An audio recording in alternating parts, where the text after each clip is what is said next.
Trauma Therapist Podcast, episode 448.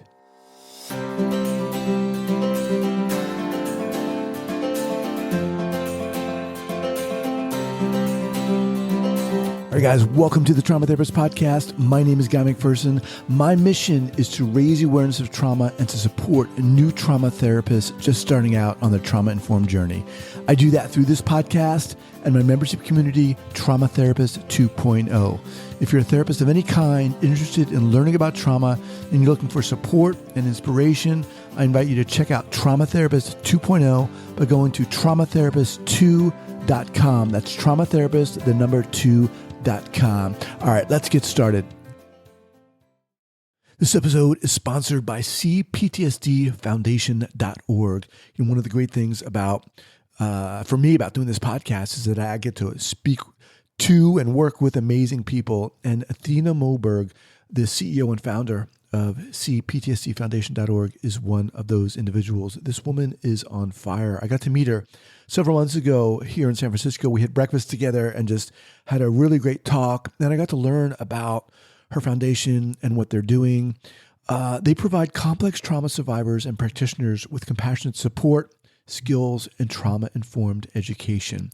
Athena works together with expert practitioners and treatment centers, offering daily touch points to anyone currently in trauma therapy or who wants a safe place to come, feel heard and validated between therapy appointments. Some of the resources they offer are daily recovery support, a healing book club. They have free support groups. They also offer this really cool thing where they can send you texts just to encourage you and help you heal on your journey. So check them out at cptsdfoundation.org/trauma therapist podcast. Once again, that's cptsdfoundation.org/trauma therapist podcast. All right, guys, welcome back to the Trauma Therapist Podcast. I am very excited to have on this day back again, Kate Hudgins. Kate, welcome back. Thank you, Guy. All right. So Kate is an inspirational leader and a stellar trainer known worldwide for her innovative model of safe and effective trauma treatment. Recognized as an international expert and author on trauma, Kate brings rigorous clinical training in psychology, psychodrama, and experiential psychotherapy, as well as cross-cultural and indigenous learning and her own life experience. Along with Francesco Toscani, Dr. Kate has developed, refined, and taught the therapeutic spiral model, the healing method for survivor of trauma. She's done that in 35 countries and counting. She has been an experiential psychotherapist and trainer for more than 40 years, bringing spontaneity, creativity, and healing to people who've experienced trauma in many settings. And recently, all of your certification courses are up online. We'll have those linked up at the show notes page here at the Trauma Therapist Podcast. Kate, welcome back. What is going on with all of this? We're speaking now, we're in the midst of COVID-19, this outbreak and managing. So I brought you back to kind of speak to this within the context of the therapeutic spiral model in a sense. But before we dive in, just how are you, first of all? Okay, well, I live in Charlottesville, Virginia, and even though our trauma was a race riot 18 months ago, in general, we're a very small university town. All the kids went home after spring break. I really wouldn't know a lot was going on if I was just at home. Mm-hmm. I have people I know in New York. One person's in the hospital, one person's come off of a vent. So, I'm close to people, but it's kind of a very weird dichotomy to be sitting in my living room or, now trying to move more of my stuff online and changing where I work in my home. And, I don't travel right now for work. I was supposed to go to England and Croatia, and that got canceled. And but in general, I am taking the TSM way, which is to look at everything through post-traumatic growth and our post-traumatic growth pie, and to always believe that spontaneity and creativity are the pivotal agent of change. And remember, spontaneity is an adequate response to a new situation. So we certainly have a new situation. Mm-hmm. We've never faced anything like this before. Right. So how are you? Thanks for asking. I'm doing okay. I'm doing okay as well as I can with two kids at home full time, 4-year-old and 11-year-old. Well, But my wife and I are braving things. Fortunately, she's able to work. We're both able to work, which is fortunate. But she goes out. But we're doing well. We're and you're doing well. in California, right? Yeah, we're in Oakland, California. Yeah. So So, you've abided by shelter in place rules. oh yeah, yeah, it's been going on here for a while now. And last time we spoke, I was all in with what Yep. I was. So we're going to continue with that. Yes. Well, so we have a little psychodrama stage here. One of the reasons I've moved my space is so we can have a better picture of that. Okay.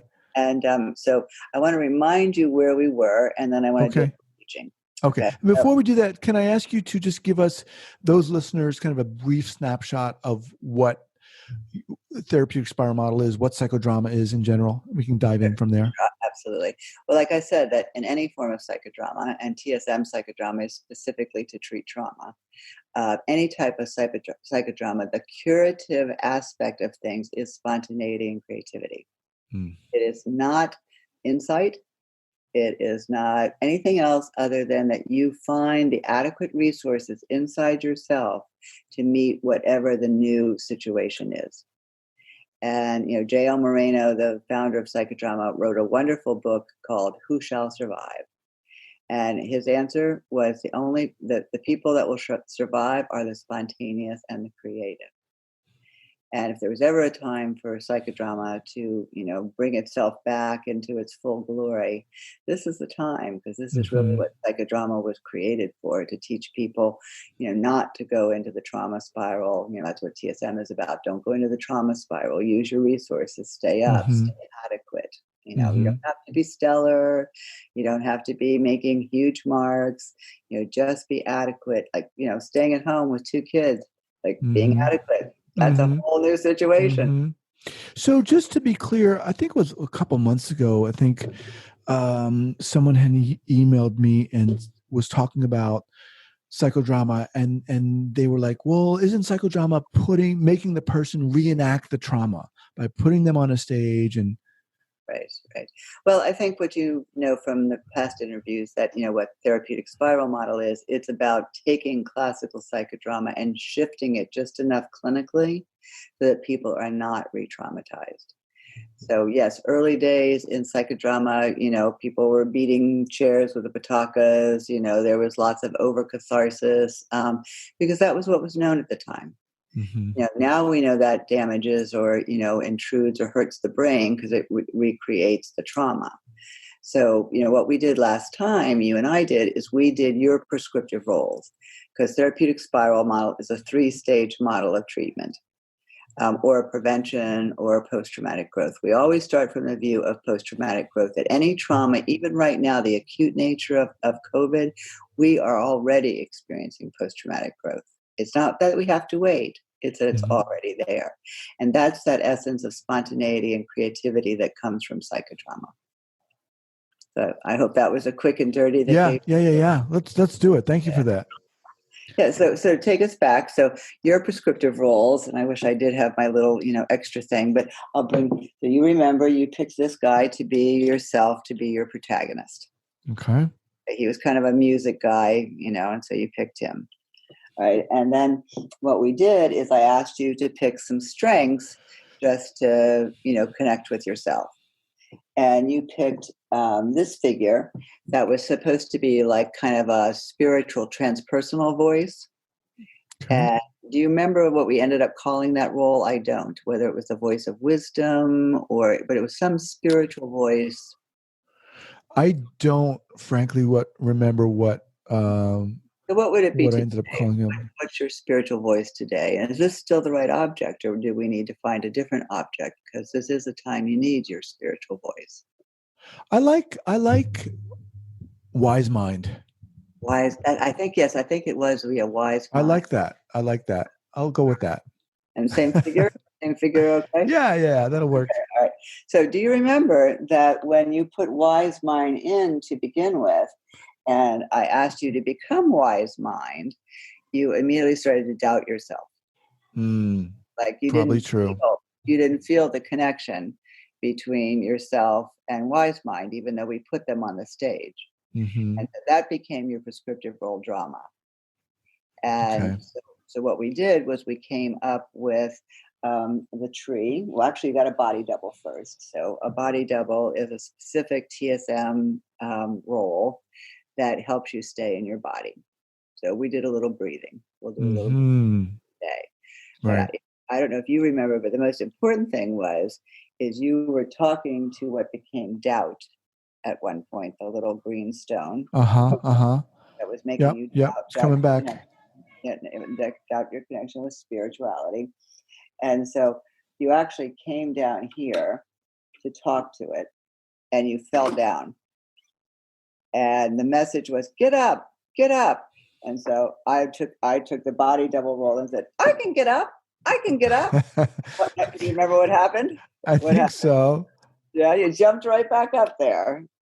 And that was, where we ended your prescriptive role drama, which was you had at least one transpersonal strength. You had the body double, which is a containment technique. And then you had this we called your manager of defenses. You pick something to contain the doubt. And the Mm-hmm. doubt's just like sitting there right in the base of the tree, so it's supposed to be zenning out, if it will. Okay. All right, so that's where we left you last time. And now, it's been 6-8 weeks since we've talked. A lot's happened in the world. Mm-hmm. And I would imagine for us to even start to talk about the trauma triangle and your personal experience of it, which I've always appreciated you sharing, that you need to have an extra strength. So the 3 categories of strengths are internal strengths, interpersonal strengths. Like you talked about your wife, you could pick somebody to play your wife. Of course, it would be your idealized wife, not your real wife.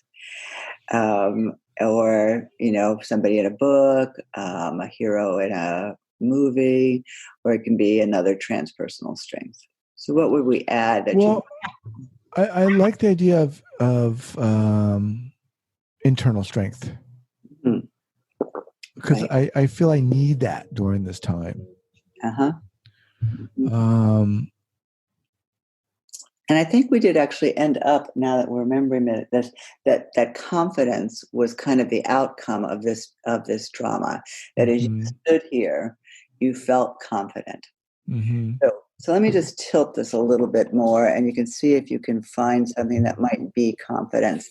These are all stones, and these are all shells and natural things. You have different. But what would be something that would concretize confidence for what?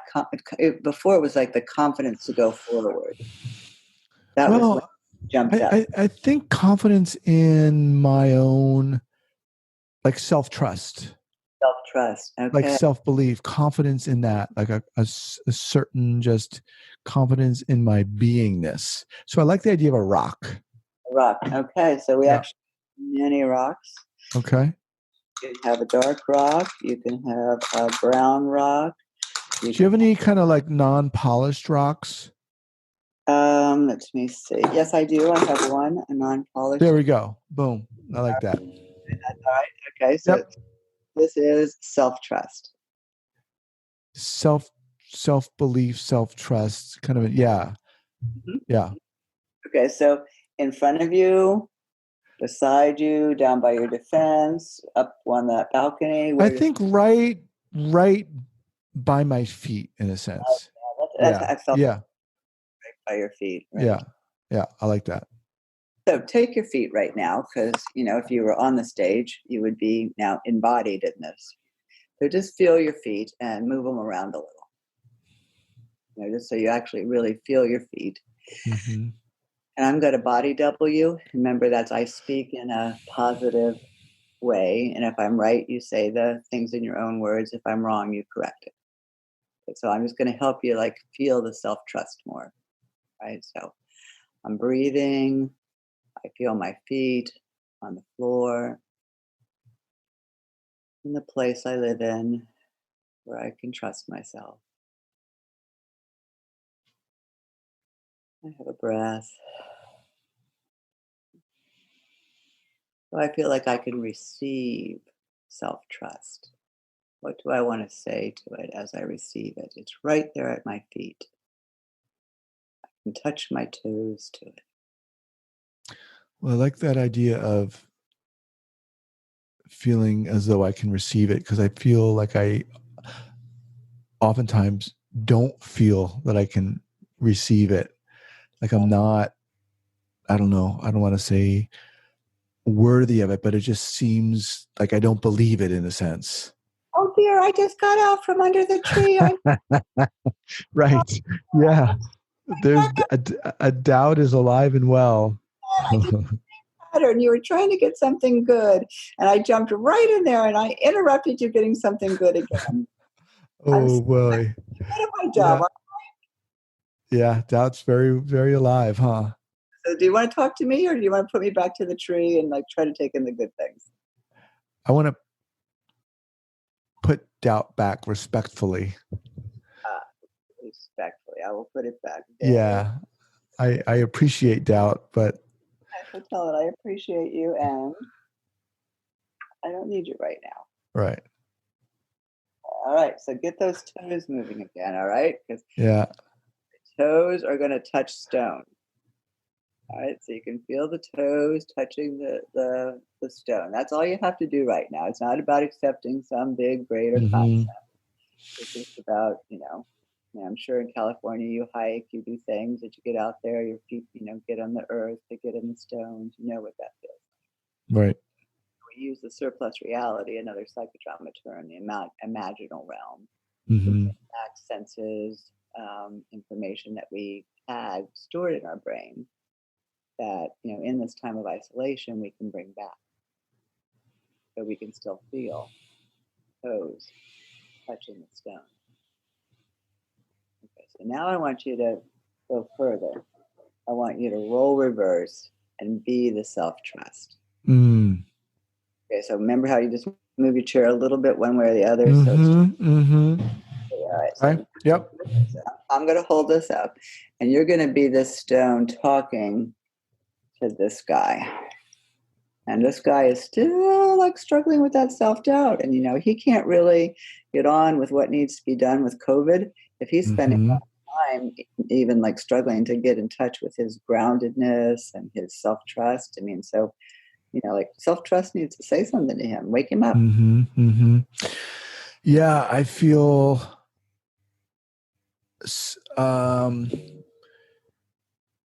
I guess I would ask.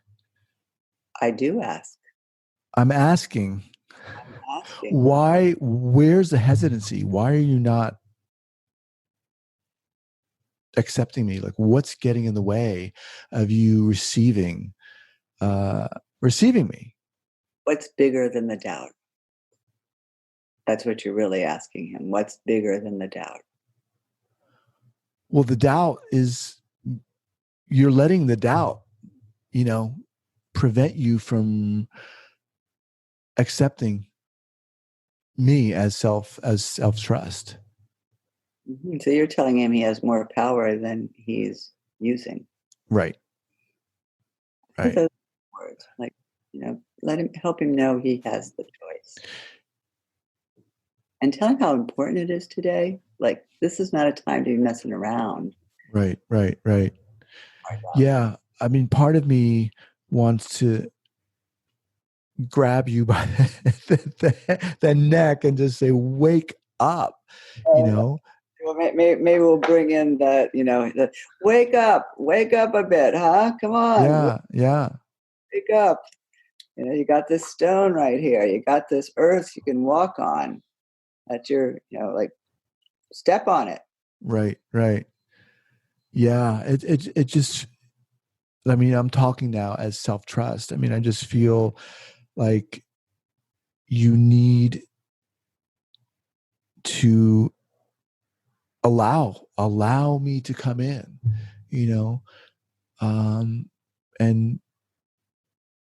and that's going to mean you're going to, accept the imperfections of your spontaneity and creativity, but feel the energy behind all of that. Accept your humanity. Right. Right. I mean, I feel that, right. The doubt almost feels as though it prevents pain. It tries to prevent fear. And I think those things are getting in your way. And there's so much power, I feel, behind this self-acceptance, the self-trust in a sense. All right, guys, just quickly, I want to thank Sensory Motor Psychotherapy Institute for being a sponsor on this podcast. Do you struggle to help numb, disconnected clients who can't feel emotion or explore inner experience? Learn a comprehensive approach to conceptualize your client's concerns. As someone who's gone through the level 1 and level 2 trainings of sensory motor psychotherapy training, I can really speak to the power of this training. For me, it was a game changer and is so inspiring. Sensory motor psychotherapy uniquely includes the body in therapy as both a source of information and a target for intervention, because words are not enough. Go beyond theories and gain practical ways to open a new dimension for effective therapy.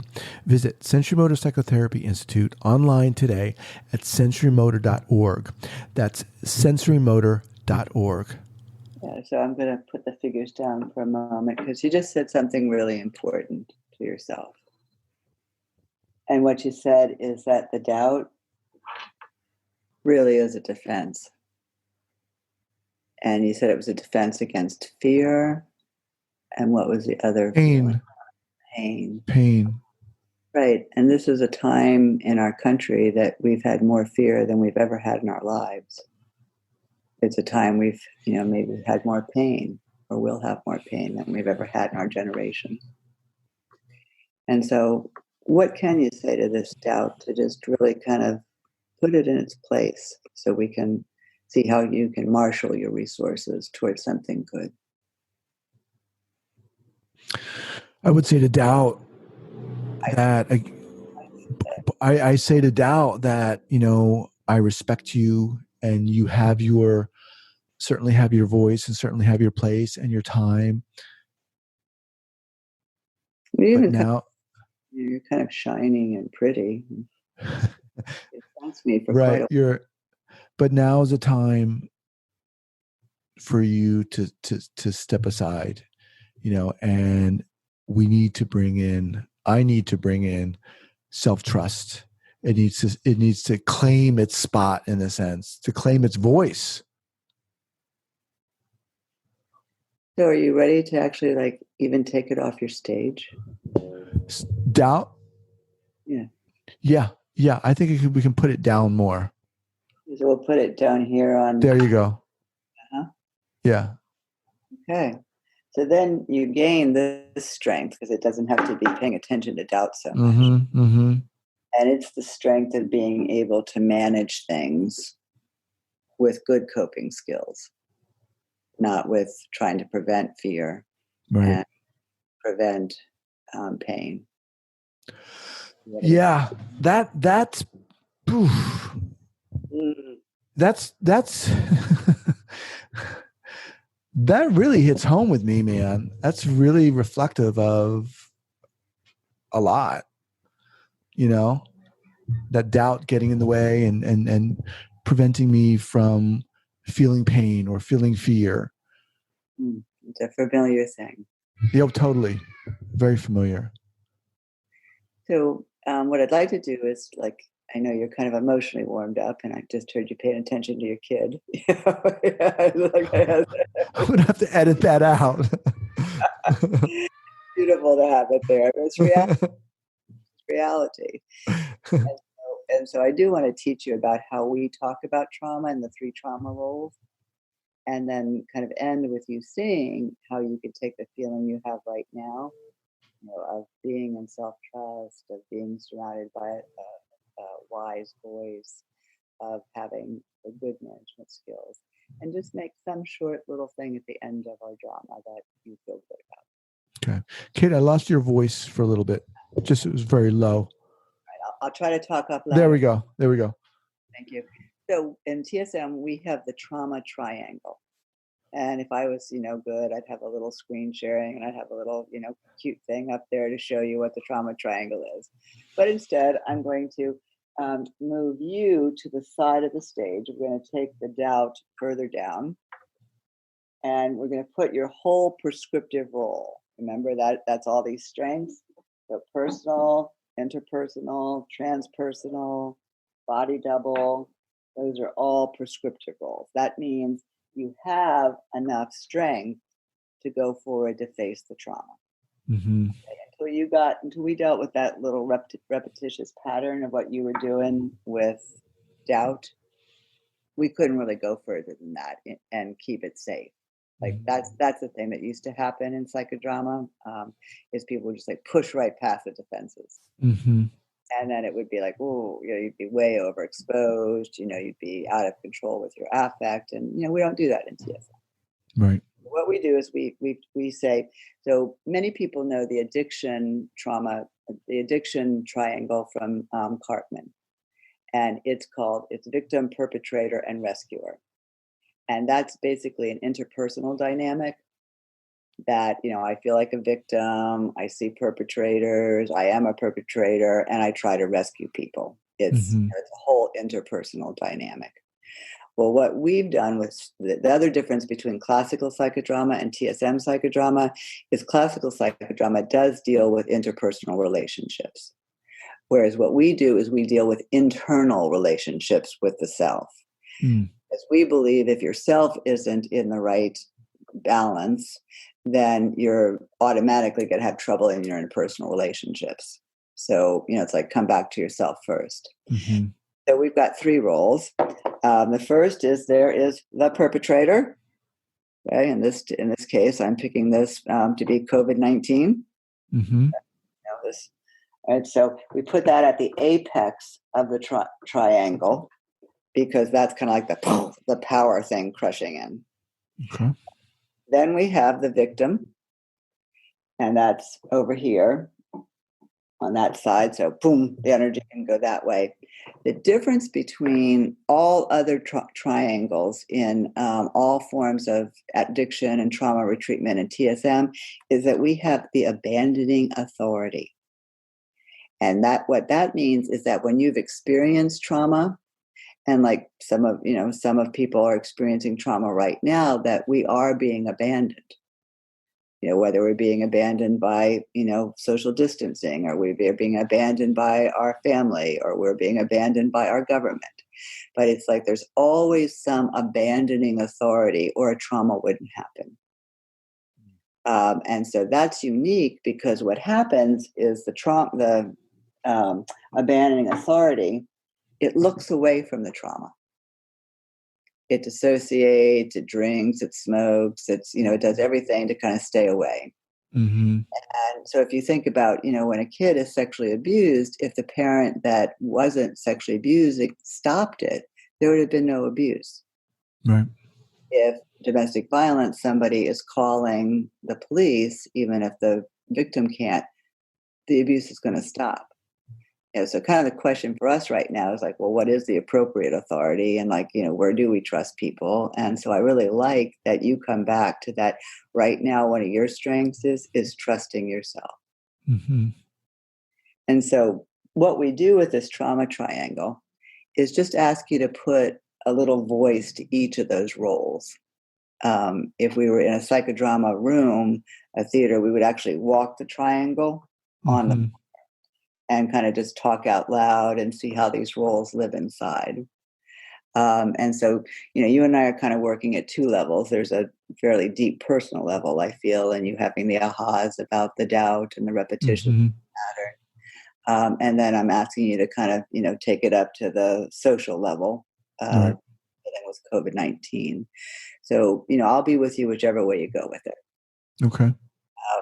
But let's start with this voice. So role reverse with the perpetrator in this moment. What's it saying to you or to the world? Or is it, who is it talking to? Is it talking to you, or is it talking to the world? What's the voice of that? Well, it feels like both. The voice, it feels like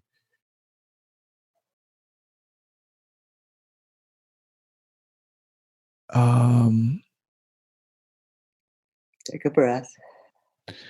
Yeah.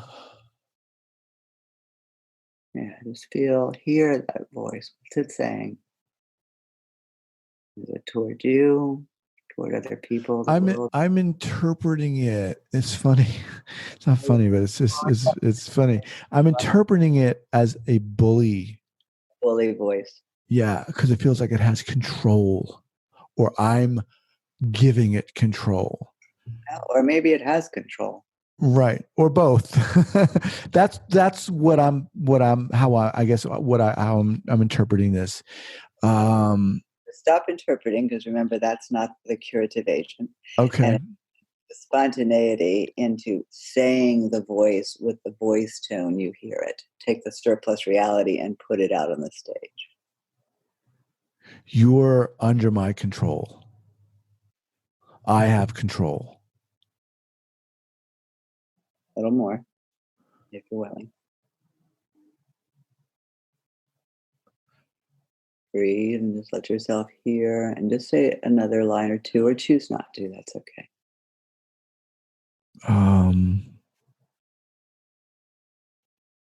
Or just say those again. I have control over you. Period. Yeah. Really isn't much more for the role to say. Right. So that takes us to the victim place. And we start out calling it the victim in TSM, but we like to eventually move it into the wounded self, because victim can be so pejorative. Mm-hmm. But you could see that voice, bring it up here so it's closer, actually just said to this voice something that was pretty terrifying. Mm-hmm. So what does this wounded voice say when it hears? Whether it's in relationship to the virus, it's in relationship to the self. I've got you under control. The first thing that came to my mind was not again. Oh, right. Huh. Yeah. Yeah, that's that child. Part of me, and I think this is my dichotomy, part of me is like, oh my God, not again. But the other part is like, okay, bring it on. Right. And that's where we go back to the prescriptive roles. Because it's like, not again would be to stay on the trauma triangle. Mm-hmm. Not again would be to now abandon yourself and go, not again, not again, not again. Oh, there's nothing I can do about it. It always comes back. Like, Right. oh, like, what does that abandoning voice say to you right now when it goes from not again? What does it say? Just turns it back on you, and what does it say? The one that's saying not again, that voice? I think the not again is like a bit of a perpetrator voice, but that it slips into the abandoning authority of voice. Like it kind of like, not again. There's like no help for you there somehow. Right. Yeah, it feels very weak and helpless. Mm-hmm. I can't do it. Right. It feels like this is my role. This is my lot. This is of course, this is someone else is like doing this to me, and I have no strength. I have no recourse. There's no spontaneity. There's no creativity within this. And there is no spontaneity and creativity within this locked triangle. Absolutely, there is not. Right. And so what we have to do is we have to decide, which role are we going to address with your prescriptive role, Adam? Are we going to come into the abandoning authority and saying, well, no, yes, actually, you do have some strengths and abilities, and you could take some appropriate control. Yes, that's what we're going to do. That one. Okay. Yeah. Let's go right there. All right, let's not waste time, right? Okay, so we got the abandoning authority sitting in the middle of the stage. And now you walk up. How close do you get? Close. Yeah. But look, you don't do it alone. All right. You've got your body double. Mm-hmm. You've got your wise voice. You've got that trust in yourself. You've got proper coping skills. All right. So now you have what we call the protagonist cluster. So that's the positive things. All right, so now I want you to take some breaths with me, even do some movements, like you're like, ah, yeah, just really feel, what do you want to say to this part that says, oh, not again, it won't ever stop. Right away, right. I was like, I just want to say, dude, you're okay. You're okay. You trust, I just feel like you need to trust yourself. You need to open your eyes and realize. It's funny, as you put those things up there, I'm thinking to myself, oh, wow, really? I have that? I have all those things? Yeah, see, that's the power of concretization. And that's what experiential therapy does. It takes what's in here and it makes it concrete. You won't forget seeing your self trust as a stone. Right. If we hadn't done that, you would have a vague, abstract idea that you were trying to install self trust in your being. Right. You wouldn't have this concretization, this visual. Right. And so, as people are saying, well, we have to keep our distance. How do we do groups? How do we do therapy? How do we do, and have the same as we do when we're sitting with people? Concretization makes a difference. Right. Right. Using this experiential work, even on, on video, makes it different than if we didn't have any of these objects.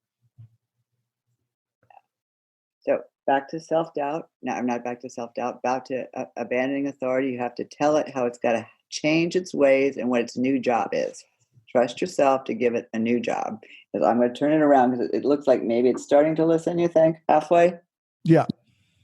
All right, let's see if we can give it and remember, you're standing in there with all of these. I've just got you up here close, but they're all around you. If I had 5 hands, I could hold them all up, but I haven't figured that one out yet. All right, so abandoning authority. Listen to me. I trust myself. I trust myself. I'm ready. I'm ready to take this. I mean, I feel like I want to take this self-trust and hold it like, just hold it like a football almost, like have it Right up there to your heart. Yeah. Yeah. Let's do this. I just feel more confident and ready to bring it on. And so it is a nicer image to see your self-trust is coming toward your heart, even then your feet, just your toes touching it. Yeah. Kate, you're good, man. Well, I enjoy what I do. And, I'm really enjoying this learning curve of, taking what I do in real life with, 20 to 50 to 100 people in workshops and trying to figure out how to make it not maybe quite as real, Right. closer to real than if I was just doing talk therapy. Yeah. It's powerful. It's in a sense, it's a little, it's hard to do this. This is going to be seen by a lot of people. And in a sense, that's kind of hard, but I like the spontaneity of it and being able to put myself on the line. And because really, as soon as you put all those things up there, I was like, whoa, really? I have all those? And I was like, yeah, I do have those different, attributes and strengths, and Right. it's powerful. And imagine if either in a Zoom call with multiple group members, they would all be saying these positive things to you. Right. And if you were in a group, when we get back to human contact, Right. have people embodying those roles. And so they're all saying these positive things and washing your brain with Right. positive, Right. Right.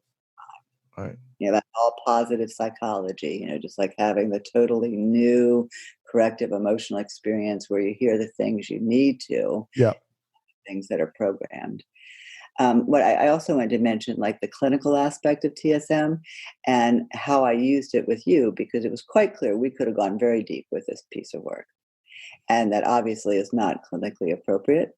You and I are both here on, your show with lots of people seeing things. It's appropriate for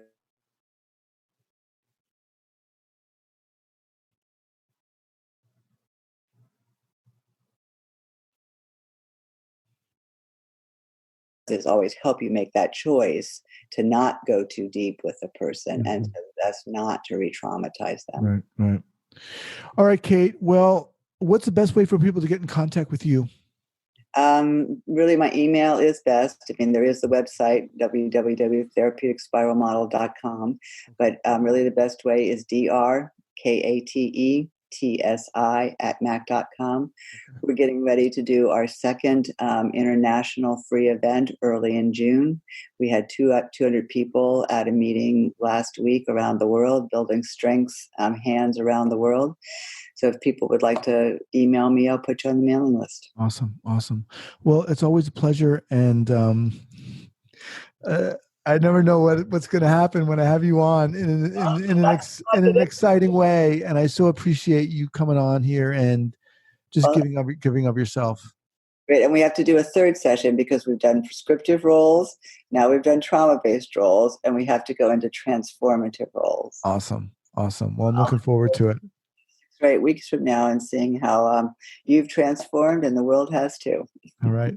Stay healthy. Thank you. You too. All right. Bye-bye. This episode is sponsored by cptsdfoundation.org.